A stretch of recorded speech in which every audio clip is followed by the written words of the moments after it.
Hello? Evelyn? Ikaw ba yan? Ako nga po. Sino po sila? Meron akong sasabihin sa'yo.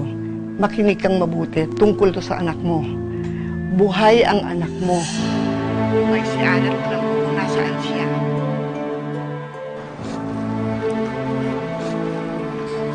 Anong alam mo tungkol sa anak ko? At paano ako maniniwala sa'yo?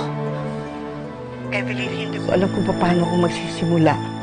Pero makinig ka. Maraming taon na ako nilipas. Simula ng dukutin ng anak niya ni Larry, si Ana. Kilala mo si Larry? Kilala mo si Ana? Nang dukutin si Ana, dinala siya sa lumang bahay namin doon sa San Felipe. Purok 6. Tita? Diyos ko.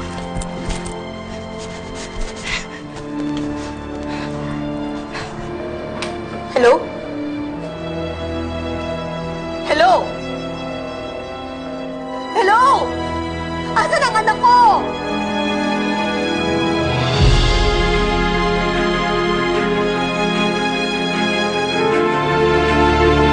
Sumisigaw kahit di naririnig. Nakita mo yung phone ko, tita? Yung bago? Ha? Iwan ko eh. Hindi ko naman ginagalaw ang mga gamit mo eh. Dito ko lang iniiwan yun eh. Ewan ko, hindi ko alam.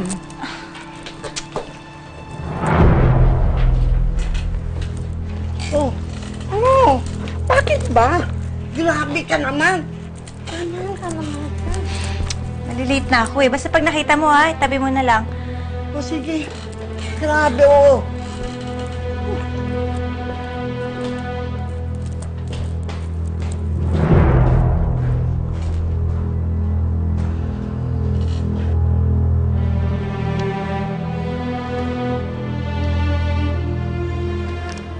I'm sorry, the subscriber cannot reach.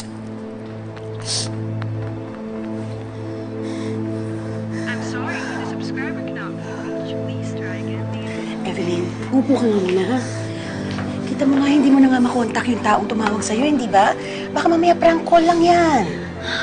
Pero ate, alam niya yung nangyari sa pamilya ko noon. Hindi ko maiwasang maisip na baka mamaya totoo yung sinasabi niya. Eh kung sa tingin mo totoo yung sinasabi ng tumawag sa'yo tungkol sa anak ninyo, siguro dapat sabihin mo na kay Larry. Anyway, he's still the father of Ana at baka mamaya matulungan ka niya. No, ate. Hindi ko kailangan ng tulong ni Larry.